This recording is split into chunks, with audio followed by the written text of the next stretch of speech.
বসে আছো কেন? হ্যাঁ, কড়া রোদে বসে থাকলে সানস্ট্রোক হয়ে যায়, জানো না? বুঝতে পেরেছি, তুমি নিশ্চয়ই তোমার বাড়ি হারিয়ে ফেলেছো, তাই না? আচ্ছা, সমস্যা নেই, এখন তাড়াতাড়ি আমার ছাতার নিচে চলে এসো। তুমি চাইলে আমার বাড়িতে থাকতে পারো, কিন্তু হাগু করে আমার বাড়ি একদম নোংরা করা যাবে না, নয়তো মা খুব রাগ করবে। কি রে, এটাকে তুলে নিয়ে এসছিস কেন? ভাই, ও মনে হয় হারিয়ে গিয়েছে। ওদের মধ্যে একা একাই বসেছিল, তাই তো আমি ওকে তুলে নিয়ে এসছি। তুলে নিয়ে এসছি মানেটা কি রে? এবার ও কোথায় থাকবে? কেন, আমাদের সঙ্গেই থাকবে? না, একদম না। বাড়িতে হাগু করলে কে পরিষ্কার করবে? হ্যাঁ শুনি। মা কিন্তু খুব রাগ করবে। যেখান থেকে এনেছিস ওকে সেখানেই রেখে আয়। এই রেখে আসবে মানেটা কি?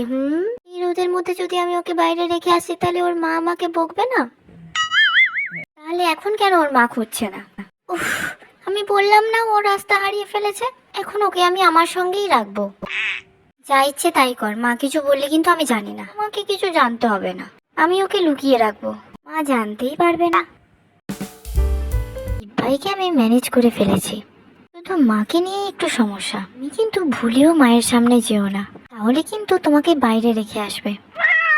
এখন চুপচাপ খাটের তলায় যাও, আমি ডাকলে তবেই বেরোবে। যাক বাবা, একটু তবু বৃষ্টি নামলো। গরমে তো টিকাই যাচ্ছিল না। এই যে তুই আবার দুধ নিয়ে কোথায় যাচ্ছিস? আজকে আমার অনেক পড়া আছে, রাত জেগে পড়বো, পড়া শেষে খাবো এটা। নাও খাও। খেয়ে কিন্তু চুপচাপ শুয়ে পড়বে, একটাও আওয়াজ করবে না। কি রে, এবার উঠে পড়, তাড়াতাড়ি ব্রাশ করে খেতে আয়। আমি তোমার জন্য কিছু খাবারের ব্যবস্থা করছি, ততক্ষণ তুমি এখানেই থেকো। আবার যেন হাগু দিয়ে দিও না, তাহলে গন্ধে বাড়ির সবাই এখানে চলে আসবে। দিব্যাই, তোমার অরিও বিস্কুটগুলো দাও তো। কেন, ওগুলো নিয়ে কি করবি? কিট্টিকে খেতে দেবো। এই কিট্টিটা আবার কে রে? ও মা, ওটা আমার বিড়াল ছানা তো, দেবো না যা। ও, অরিও বিস্কুট নিয়ে বিড়াল ছানাকে খাওয়াবে, দেবে না তো? ও মা, দেখো না, দিব্যাই সকালে উঠে ফোন ঘাঁটছে। আচ্ছা, আমার টেবিলের উপরে আছে, নিয়ে যা। থ্যাংক ইউ দীপ ভাই, আসলেও সারা রাত শুধু এক গ্লাস দুধই খেয়েছে।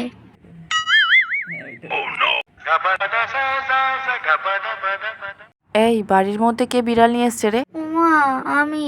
দেখো, হাগু করে পুরো করিডোরটাই নোংরা করে দিয়েছে। এসব বাড়ির মধ্যে একদম রাখা যাবে না। আমি ওকে বাইরে রেখে আসছি।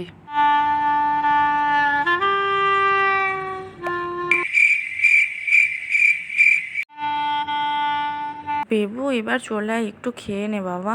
সকাল থেকেই তো না খেয়ে আছি, এরপর তো শরীর খারাপ করবে, তাই না? আমি খাবো না। বেবু, দেখ তো তোর জন্য কি নিয়ে এসছি।